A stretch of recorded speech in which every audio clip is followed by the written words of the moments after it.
Salam alaikum, j'espère que vous allez bien, j'espère que vous vous portez bien, j'espère que tout le monde se porte bien chez vous. Alors depuis plusieurs jours, il y a une forme polémique intense, depuis le fameux 21 février, date de la publication de cette annonce, de ce communiqué déguisé de la présidence algérienne à travers l'APS.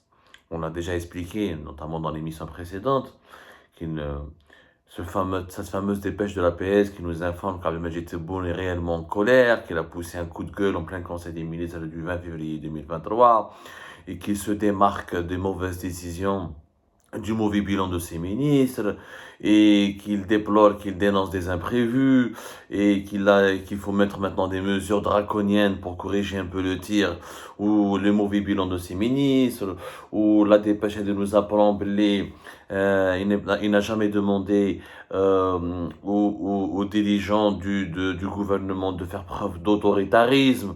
Il n'a jamais demandé l'interdiction des importations. Il n'a jamais demandé la destruction massive des constructions illicites. Il n'a pas demandé à ce qu'on emmerde le citoyen à travers la bureaucratie. Il n'a pas demandé à ce qu'on provoque des pénuries de produits alimentaires en fermant totalement le pays aux importations. Yani Abdelmadjid Tebboune a totalement démenti Billy, il est à l'origine de toutes les mauvaises décisions qui ont été adoptées depuis 2020, depuis janvier 2020, depuis l'installation de son premier gouvernement, qui était présidé à l'époque, dirigé à l'époque par Abdelaziz Jarrad. En soi, est-ce que cette annonce, est-ce que ce communiqué déguisé, parce que c'est pas un journaliste qui a écrit ça, c'est parvenu depuis la présidence algérienne. Ce qui m'a interpellé durant plus de 24 heures, je suis en train de réfléchir à ça. Pourquoi ils ont eu l'idée, comment plutôt ils ont eu l'idée de publier un tel communiqué? Est-ce qu'il n'y a pas dans l'entourage de Tebboune une prise de conscience où il y a quelqu'un qui a réfléchi un petit peu pour dire attention, parce que ça va se retourner contre nous. Ça va se retourner contre Abdelmadjid Tebboune lui-même en personne.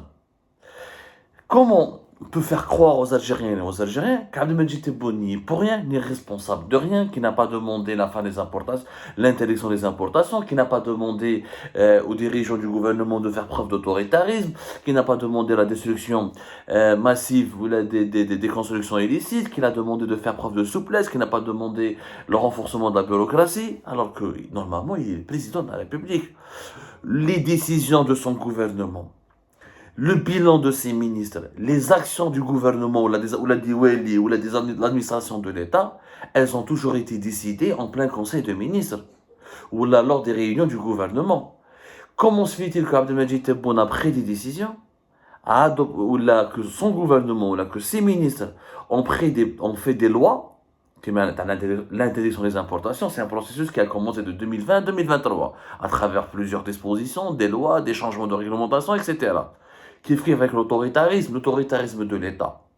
L'autoritarisme est une dérive peut-être الناس على جال بدون زيت راهم في الحباس على جال un sac des sachets de l'herbe راهم في الحباس pour stocker des pommes de terre ou des tomates ou des légumes des fruits راهم في الحبس. Tout ça ils ont été jetés en prison au nom de la lutte contre la spéculation. On a criminalisé la spéculation, on a criminalisé l'acte d'importer, on a criminalisé comme on a criminalisé la liberté d'expression, comme on a criminalisé la liberté de manifester. Tout ça c'est des dérives qui ont été commises alors qu'il était lui-même président. Comment il peut dire aujourd'hui qu'il n'était pas au courant et qu'il n'est pas du tout content de la cadence du traitement de nombreux dossiers? Mais حنا كنا نقولوها لك يا monsieur le président. يا عبد المجيد تبون depuis 2020 وحنا نعيطوا ونقولوا باللي هادو ce que tes ministres te proposent est mauvais, ce que tes conseillers te donnent comme données c'est faux et c'est mauvais. Toutes les prises de décision, pratiquement toutes, pas toutes les décisions ont été mauvaises. Et bien sûr, il y a eu quelques bonnes et belles choses qui ont été réalisées durant ces 3 dernières années, mais qui se comptent sur le bout des doigts. Par exemple, l'instauration d'un visa pour les touristes étrangers lorsqu'ils arrivent au niveau des aéroports algériens. Par exemple, le fait que l'Algérie veut s'investir en Afrique. Bah, il y a eu il y a eu quelques bonnes décisions. Il y a eu quelques bonnes décisions, mais qui sont rares. Mais pour l'ensemble du bilan de la gouvernance, t'as les multiples gouvernements mis en place par Abdelmadjid Tebboune, le bilan est catastrophique. Mais c'est lui qui présidait les conseils des ministres. C'est lui qui nommait les premiers ministres. C'est lui qui demandait des bilans et des camps. C'est lui qui doit contrôler les dossiers. Et lui, c'est conseiller. Donc aujourd'hui, on est en 2023, 3 ans après, ah, là, je suis pas content, moi, j'ai pas demandé ça, je n'ai pas demandé, est-ce que l'État devienne autoritaire, je n'ai pas demandé est-ce que l'État devienne protectionniste, je n'ai pas demandé la fin des importations, et la fin des importations a été décidée au moment où tu étais toi-même, tu dirigeais toi-même le Conseil des ministres. Donc on ne peut pas, en faisant une telle annonce, ce communiqué, mais donc c'est pas Abdelmadjid Tebboune qui a dirigé le pays. Durant ces 3 dernières années, on veut nous faire croire que ce n'est pas Abdelmadjid Tebboune qui a dirigé le pays. Que Kamal Rezik, qui est à l'origine des pénuries, des interdictions d'importation, du bazar dans le secteur du commerce, c'est Abdelmadjid Tebboune qui l'a nommé et qui le maintient en tant que ministre. حنا كنا نقولوا له depuis ces 3 dernières années يا ودري الانسان هذا ما راهوش تاع ministre ما عنده ni le niveau ni les compétences ni les bagages nécessaires ما عندوش les minimums vitaux des conditions requises pour être ministre au sein d'un gouvernement. Kamel Zik ne peut même pas diriger une supérette. Une supérette, ما مدوهالوش normalement. كيفاش يقدر يديريج un ministère? شفنا le résultat. Ce que nous avons subi durant ces 3 années, inflation, pénurie, cherté de la vie, indisponibilité de certains produits, tout le pays a été ébranlé. Le secteur bancaire, l'importation de la matière première pour les producteurs, les médicaments, les produits alimentaires, les produits industriels, manufacturiers, l'agroalimentaire, il y a eu des perturbations et des blocages partout à cause de des mauvaises décisions du ministère du Commerce. Pourquoi se réveiller que maintenant? وعلاش l'autoritarisme هادو les agriculteurs les commerçants مساكن اللي ترموا في الحبس pour quelques bidons d'huile تضربوا انت ب10 سنين 15 ans 10 ans كاين اللي داو 20 ans et ce sont des dizaines d'agriculteurs de commerçants de gérants de chambres froides de gérants de supérettes de magasins d'alimentation générale armés في الحبس parce que des perquisitions des descentes de la gendarmerie nationale ont été effectuées. On a trouvé chez eux une quantité anormale d'huile alimentaire, de sucre, de lait, ou un stockage de produits, de fruits et de légumes. Et c'est qui est normal qu'un commerçant doit stocker. Mais est-ce qu'il l'a stocké pour provoquer une pénurie sur le marché? Ça n'a pas de sens. Un commerçant wadou ne peut pas provoquer une pénurie. Il faut qu'il y ait une coordination machiavélique à travers l'ensemble du territoire national. On a sacrifié des gens, on les a condamnés à de lourdes peines de prison. On a détruit des familles, on a brisé des familles. Et en enfermant et en emprisonnant les commerçants, on a inspiré la peur où les commerçants ont commencé à ne plus vendre. Il y a des commerçants, mais même pas les produits subventionnés. Il y a des commerçants qui disent que نغلق وما نبيعش. نخبي شوية زيت نروح 10 سنين حبس. Mais ils ne يبيعوهاش. Ce qui a provoqué en ce moment un début d'une pénurie de semoule, une pénurie d'huile. Le lait, il manque dans plusieurs régions parce que la plupart des commerçants ne veulent pas يبيعوا. Ils disent que tout ce qui est produit subventionné ما نبيعش وما نديرش chambre froide وما نديرش stockage. واش عندي نبيع؟ كي خلاص la marchandise كيجوا les consommateurs وراح الزيت ولا الحليب ما عنديش يا plus. J'ai pas de stock. Parce que les gens ont peur de stocker. Du coup, ça a renforcé les pénuries, ça a aggravé l'augmentation des prix. L'inflation, les viandes plus de 40%, les produits laitiers plus d'augmentation de 20%, les produits agricoles une augmentation de plus de 17%. Il y a des augmentations au moyen de 10, 20 jusqu'à 30% en général pour plusieurs produits de large consommation. Dans un pays où le salaire c'est déjà faible, où il y a beaucoup de chômeurs, beaucoup de chômage, où la monnaie est instable, où le pouvoir d'achat est déjà limité.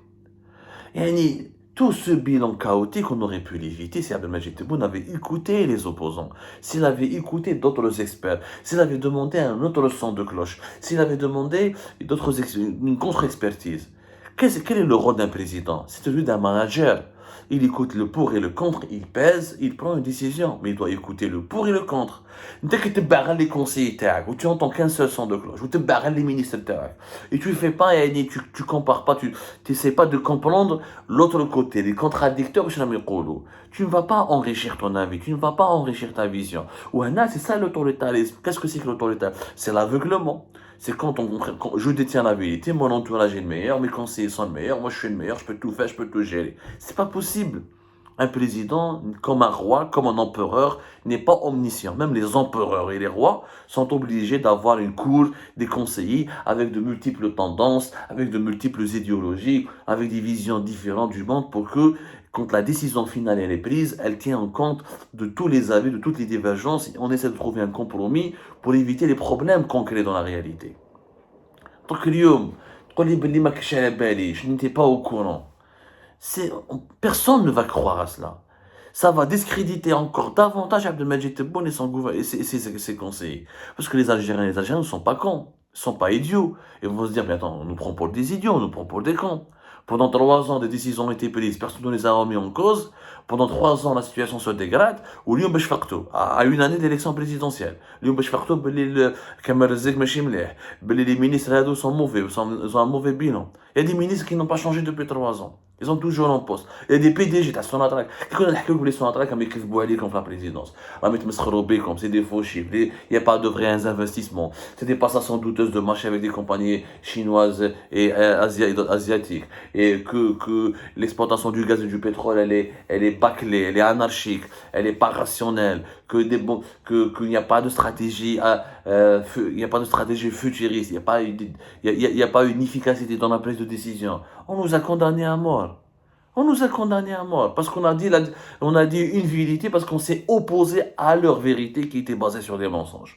Quand on parlait des mensonges du secteur du commerce, les mensonges sur la gestion des importations, les mensonges sur les soi-disant d'exportation hydrocarbures, les mensonges sur mais il n'y a pas de plan de... Il n'y a même pas un plan de redressement. Vous savez, ça fait depuis 2019 à 2023, l'Algérie n'a pas lancé un projet.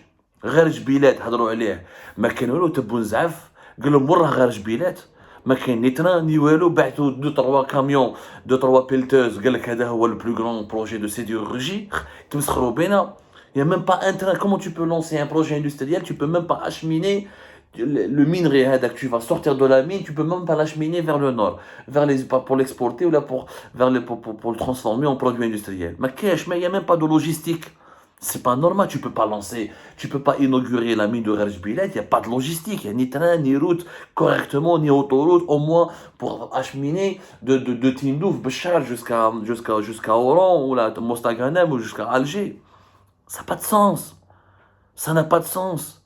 Même un épicier peut faire des calculs et une feuille de route plus rationnelle et plus ambitieuse que celle de l'actuel gouvernement algérien.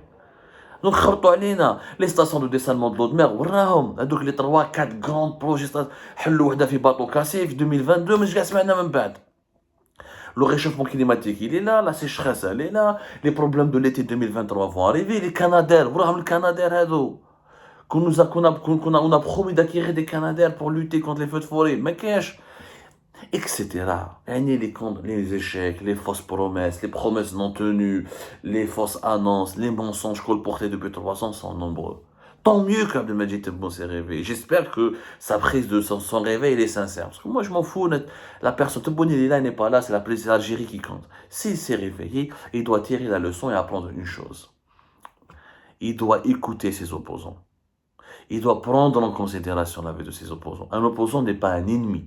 Un opposant n'est pas un ennemi juré, n'est pas une personne qui doit inspirer la haine. Un opposant, c'est quelqu'un qui te contredit parce qu'il a une autre vision de l'évolution des choses.